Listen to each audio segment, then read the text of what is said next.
Pour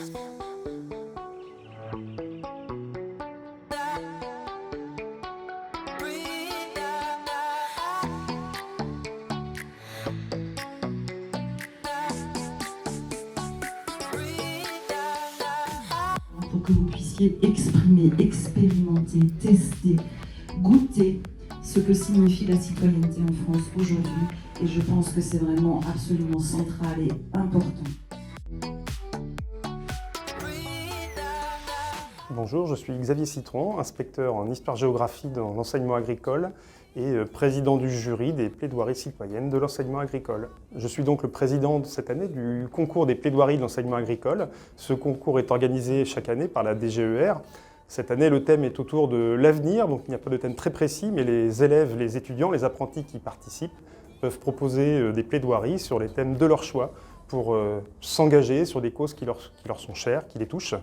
Et nous avons donc la lourde responsabilité aujourd'hui d'écouter les 5 groupes qui ont été sélectionnés pour la finale et de remettre les grands prix de l'originalité, le grand prix du jury et le prix de l'interprétation.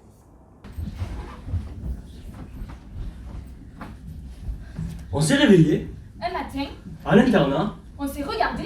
et on s'est dit On ne fait vraiment pas assez de sport au lycée.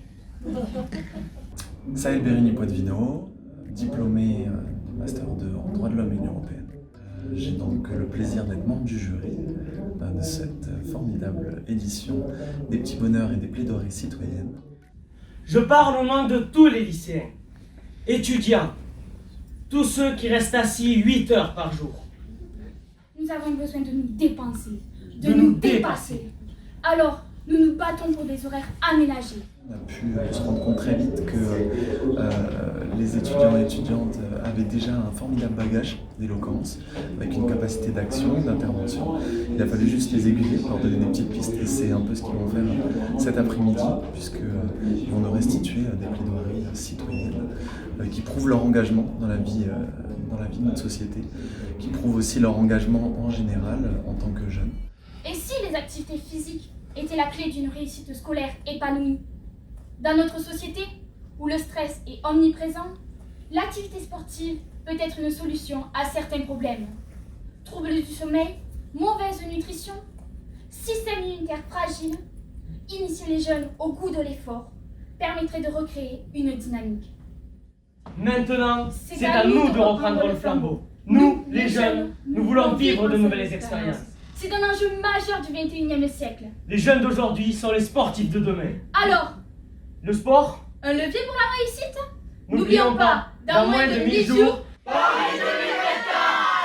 Et il est symbolique de tout ce qu'on apprécie dans l'enseignement, dans notre ministère, afin de développer l'engagement et la citoyenneté chez nos jeunes.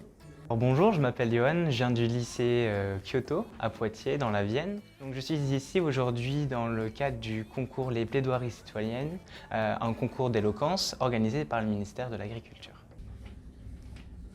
À force d'épuiser des ressources épuisables, on accélère les catastrophes naturelles. Et pour réparer les dégâts de ces catastrophes, on dépense encore et encore, ce qui renforce ce système de croissance qui lui-même contribue à accélérer la fréquence de ces mêmes catastrophes naturelles. Alors ce projet, il m'a donné beaucoup de confiance en moi, c'est-à-dire que j'ai déjà fait les présélections devant un public dans mon lycée et je suis dans un BTS où on parle beaucoup à l'oral et j'ai eu beaucoup plus d'aisance à l'oral. Et passer aujourd'hui là devant une cinquantaine de personnes, ça m'a beaucoup aidé. Chacun fixe son seuil de tolérance et les situations qu'il est prêt à accepter. C'est ça le principe de frugalité. Limiter les dépenses non essentielles. C'est tout le contraire de la croissance économique qui nous crée des besoins non nécessaires et impacte l'environnement. J'ai pris beaucoup de plaisir à le faire, mine de rien c'était une source de stress, mais du stress positif on va dire. Et je suis très fier de représenter le lycée Kyoto. Et l'espoir fait vivre. Alors vivez! Comme le disait Sénèque, un philosophe du siècle Ier, ce n'est pas en suivant le chemin qui s'appelle plus tard, nous arrivons sur la place jamais. Alors, faites en sorte d'emprunter le chemin qui s'appellerait agir pour arriver sur la place avenir. Bonjour, je m'appelle Ambre, je suis au lycée agricole de Saint-Gaudens. Willy Lacan, enseignant animateur en éducation socio-culturelle au lycée agricole de Saint-Gaudens. Alors je vais vous présenter notre projet Les Petits Bonheurs. On a travaillé avec une EHPAD et des enfants. C'était intergénérationnel. Il faut que les élèves prennent du recul sur leur projet, en général qu'ils fassent un document de présentation, mais aussi qu'ils arrivent à le verbaliser et à le présenter à un public. Et ça, c'est toujours un deuxième temps qui est très intéressant. Ce projet nous a apporté beaucoup de joie, de découvrir des choses qu'on ne connaissait pas, et c'était totalement génial. Toutes et tous ont voulu changer les choses, et les choses ont changé. Toutes et tous nous ont donné de la voix. Toutes et tous nous ont montré la voie. Alors, pas d'immobilisme, mais de l'altruisme, de l'empathie, de la motivation pour des combats, pour des causes, pour l'humain. Témoins et victimes de cette chronique d'une extinction annoncée, nous, arbres et population végétale, plaidons non coupables. Comment expliquer à Ellis que si son chat est mort, c'est à cause des mêmes pesticides qui lui permettent de manger des oranges au petit déjeuner ou des kiwis dans la salade de fruits de sa maman?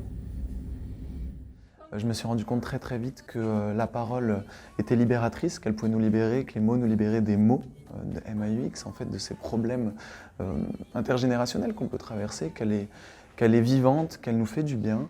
Et je me suis rendu compte aussi que la valoriser, c'était essentiel dans notre construction du vivre ensemble.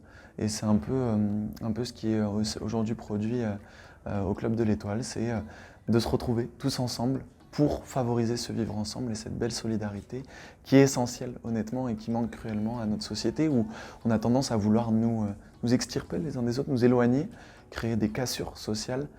Le temps des arbres est enfin arrivé, mais il est long et la planète est en état d'urgence. Alors, comme vous y invite Yannick Noah dans sa chanson « Aux arbres citoyens », agissez et battez-vous à nos côtés pour demain. Nous comptons sur vous toutes et tous pour défendre notre droit à la vie. Et face à vous aujourd'hui, nous espérons pouvoir faire entendre notre voix. Montrer à notre génération qu'il est possible, même à notre niveau, de défendre nos idées, nos convictions et changer de paradigme.